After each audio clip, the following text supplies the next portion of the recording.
ഇനി ഞാൻ പാടാൻ പോകുന്നത് ലാസ്റ്റ് ആൻഡ് ഫൈനലാണ്. ഇനി ഞാൻ പാടാൻ പോകുന്നത് എൻ്റെ കുട്ടിക്കാലത്തൊക്കെ ഒരു വിശേഷ ദിവസങ്ങളൊക്കെ വരുമ്പോൾ ഞങ്ങളുടെ അവിടെ ഒരു അങ്കിൾ ഉണ്ടായിരുന്നു. പണ്ട് കാലത്ത് അതിന് എന്താണ് പറയുന്നത്, വയലിങ്ങൊന്നുമല്ല, ഒരു ഊത്തുപോലൊരു സംഭവമുണ്ട്. ആ സംഭവമൊക്കെ വായിക്കുന്ന, പാട്ടൊക്കെ പാടുന്ന സമയത്ത് വായിക്കുന്ന ഹാർമോണിയം അല്ല, അതെൻ്റെ ചേട്ടൻ വായിക്കുമായിരുന്നു. അതല്ല, വേറൊരു സംഭവം, അതിന് പുല്ലാങ്കുഴലും അല്ല, അതിന് വേറെന്തോ ഒരു പേരുണ്ട്, ഞാൻ ഓർക്കുന്നില്ല. അതൊക്കെ വായിക്കാൻ പോകുന്നൊരു അങ്കിളാണ്.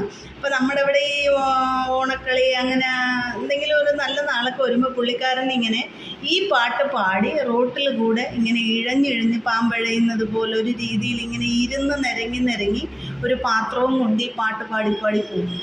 അത് ആ പാട്ടിലൂടെ ഉള്ളൊരു സംഭവമാണത്. അപ്പോൾ ആൾക്കാരെന്തെങ്കിലുമൊക്കെ അതിനകത്ത് ഇങ്ങനെ പൈസ ഇട്ട് കൊടുക്കുന്ന രീതിയിലുള്ള ഒരു സംഭവം പുള്ളി അങ്ങനെ ആക്ട് ചെയ്യുമായിരുന്നു. അങ്ങനെ ഞാൻ എൻ്റെ കുഞ്ഞുനാളിൽ റേഡിയോയിലൊന്നും കേട്ടതല്ല, കുഞ്ഞുനാളിൽ ആദ്യമായിട്ട് കേട്ടത് ആ പുള്ളിക്കാരൻ പാടുന്നതാണ് ഞാൻ കേട്ടിട്ടുള്ളത്. എൻ്റെ അച്ഛനും അവരെല്ലാവരും നല്ല ഫ്രണ്ട്സാണ്.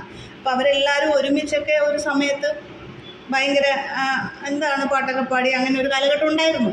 അപ്പോൾ ആ പുള്ളിക്കാരൻ പാടുന്നത് ഞാൻ കേട്ടിട്ടുണ്ട്. റോട്ടിൽ കൂടെ ഇങ്ങനെ ഇഴഞ്ഞിഴഞ്ഞ് പോകുന്ന ആ പാട്ട് ഞാൻ കേട്ടിട്ടുള്ളതെന്ന് പറഞ്ഞാൽ, പാമ്പുകൾക്കു മാളമുണ്ട്, പറവകൾക്ക് ആകാശമുണ്ട്, മനുഷ്യപുത്രനു തല ചായ്ക്കാൻ മണ്ണിലിടമില്ല.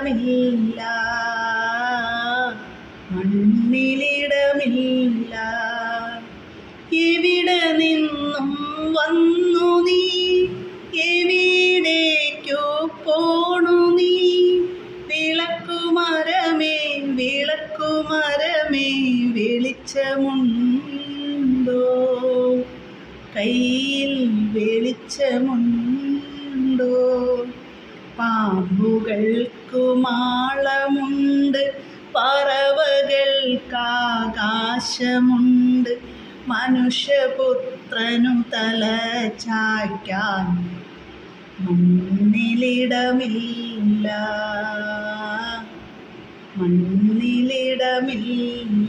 അങ്ങനെ ഈ പാട്ട് ആ പുള്ളിക്കാരൻ പാടുന്നതാണ് ഞാൻ ആദ്യമായിട്ട് ഈ പാട്ട് കേട്ടിട്ടുള്ളത്. പിന്നെ കുറച്ചൊക്കെ വളർന്നു കഴിഞ്ഞപ്പോഴാണ് അന്ന് റേഡിയോയൊക്കെയാണ് കൂടുതൽ.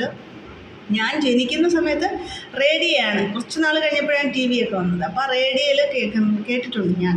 അപ്പോൾ അന്ന് ആദ്യമായി കേട്ട പാട്ടാണിത്, ആ അങ്കിള് പാടുന്നത്. അപ്പം ആ പാട്ട് എനിക്കൊരു ഓർമ്മ വന്നു. എനിക്ക് ആ പാട്ടൊക്കെ ഭയങ്കര ഇഷ്ടമാണ്.